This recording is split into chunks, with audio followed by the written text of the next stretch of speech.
buckets. And so that means to me, like, we have a upwards of 75% failure rate in this industry of getting people back to where it is they want to be and be successful. Like, even a 75% success rate is something I think we could improve on. But failure rates, it's crazy.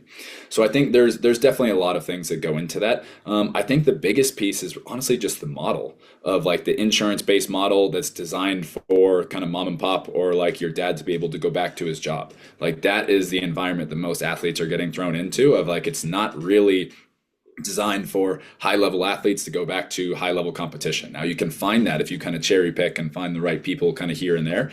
But yeah, by and large, like, clearance criteria are like, hey, you can go up and down stairs okay, like you've got grandma and grandpa on the table next to you, like just doing manual stuff. Like, it's not an environment for a high level athlete. And then insurance will give you, depending on kind of how you use it, like 6 months worth of visits for a 9 to 12 month rehab process. So it's just like we're setting people up to fail, and there's nothing after that. So like, that wouldn't even be the main issue. It's just like, okay, this was designed to get you started. And that's kind of the conversation I have with athletes of like, I try not to go kind of too hard on just the, oh, all of the rehab stuff is terrible, all of these people are like the reason you're getting your hurt. Like, just kind of accept it for what it is. Of like, it's a great first step. It gets you back on your feet, able to get through your day to day, like everything like that. But then, like, cleared does not mean ready. Like, there is still so much more that you have to do on the back end. And so I think that's the biggest thing, is it's just we're expecting something that is designed to get you part of the way there to get you all of the way there.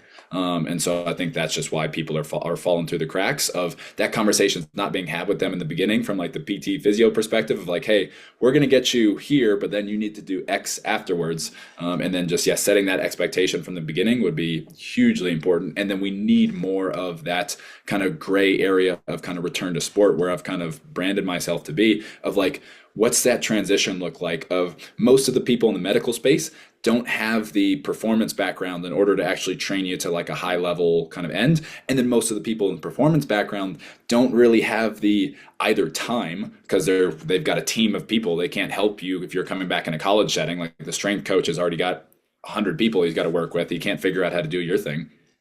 Or they just don't have the skill set, the desire, anything like that to help you kind of bridge that gap. And so we're getting athletes just dangerous enough to hurt themselves again. And so that's, I think, the issue of kind of why this happens so much. Now, you've said on your page that a lot of rehab is not challenging enough and it should be hard. So let's dive into that more. Yeah, so I mean, I think just it's almost should almost be common sense of like, if you got injured at your previous 100%, especially if that was a non-contact injury, nobody touched you, you put your foot in the ground, things went pop. Like, to me, that is a like your previous best should be a minimum threshold that we are looking to exceed. Like, that should just be common sense of like, we need to be better than we were before if we want to come back and give ourselves the best chance possible of kind of being healthy, staying healthy, doing all the things that we want to do. And most clearance criteria, like, that's why I said clear does not mean ready to go. Like, most clearance criteria is like 85, 90, 95% of your other leg, which they've just spent the last 6 months barely training. So like, you're going to do your biodex, your leg extension, you're going to do your triple hop, and then you're going to kind of compare like how you do from side to side. And so one, I just don't think those tests are even like, they're okay, but like, they're not what you need for kind of high level stuff. And then they're like, okay, you're not as good as this other one, even though this one's not even as good as it was before because we barely trained it. Like, okay, go ahead. And so it's like, it makes no sense to me of like, there's no way that sort of environment, that sort of test, that sort of clearance protocol could get us back to that. So yeah, if we're not better than you were before you got hurt, then we're setting ourselves up for disappointment, either to come back and play and just not be the same, or kind of get re-injured, both of which suck. Mhm.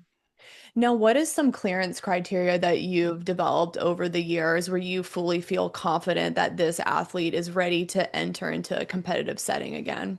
Yep. So for a few things from my end in terms of like kind of what we're doing in the actual kind of training aspect, some of those things that I mentioned in the beginning of that deep squat, full body weight, bar on back. If you get somebody post knee surgery to be able to put a bar on their back, squat cheeks to sneaks, touch their butt to their heel and come back up, like, that's phenomenal. The confidence that they're going to have, like, even from a healthy athlete to be able to do that is great. But for somebody coming back from knee surgery, that's awesome. Same thing, Nordics, if those can be super, super strong, there's a few other strength ones that we could get into there. But then a couple of those plyometrics that we mentioned with the different box jumps variations, really, really like those. Waist high box, boom, on and off, for reps. And then a couple of the other ones that I really, really like are a fly 10. So this is one of my issues with a lot of the rehab sport performance kind of protocols of they're just so low intensity compared to what you're going to actually go do on a pitch. Like a standing triple hop test, like the forces that you get are so low compared to what you're actually going to go and run into on the pitch. So a fly 10 is essentially a 10-yard sprint with a 30-yard head start. I'm just timing the last 10. So we can get up to your absolute top speed, like really see how fast you can possibly go, like really opening your legs up. I need you to be able to sprint as hard as you can, unrestricted, and kind of like upstairs, feel good about it. That's one of the things I always kind of have a conversation with my athletes of like, hey, there's physical markers that we're going to track, but all the time I'm monitoring like, how'd that feel? Like, do you feel like, can you feel yourself holding back or actually going for that? So that fly 10. And then I'll also do what I call like a max decel, where we do that exact same fly 10, except now you have a 5-yard gap on the back end as soon as you get through the lasers to stop before you hit this line. And so those two of like, yes, we can do change of direction stuff, but if we can hit your absolute top speed and then I can get you to hit the brakes, like really slam on that knee as hard as you can, and you can do that pain-free and you feel confident with that, that's phenomenal. Now I know you're going to be much more prepared than most other people. And then we actually help you kind of bridge the gap with the return to sports speed, the return to sports piece too, of like, I actually want to go through kind of step by step and help take a graded progression, a graded return to actual playing instead of like, cleared, okay, go jump back in again. And it's like, no wonder we feel like terrified. It's like you're going from 0 to 100. We have all of these tiny little progressions in the gym or in our rehab process of you do this and then you do this and you do this, like, and it's baby steps. So you feel very confident with each jump, but we don't do that same thing with the return to sport for the field stuff. And so for me, I want all of my athletes while we're going through this kind of progression in the gym to start to make that return, like getting familiar with the soccer ball again as well. So can you just go out to a field and just get some touches by yourself, just kind of get like moving around, start to get a feel for the ball. Like, does that feel okay? Then can we start to do stuff with a partner? Then can we start to jump into rondos? And then can we start to do kind of possession stuff where you're maybe just a neutral? Then we can start to get into non-contact and then contact within your team and then contact with another team. And so like that graded progression is really, really useful for the actual on-pitch stuff too. And so those kind of physical markers in the gym I want to have that kind of smooth return to sport process kind of over here. And then probably the single biggest marker for me as we're getting back into all of that, that will probably trump everything else that we just said in there, is where's your head at? And so every step of the way with all of the on-pitch stuff of like, does this feel good? Do we feel a little skittish? Do we feel like we can go do more? Do we need to kind of pull back a little bit? And so, because like that to me, like your brain, your subconscious knows when you're ready or not. And so that's where like, oh, I got cleared, but I still feel terrified to play. It's like, yeah, because then when we test you, you've got 8 things that you're not ready for.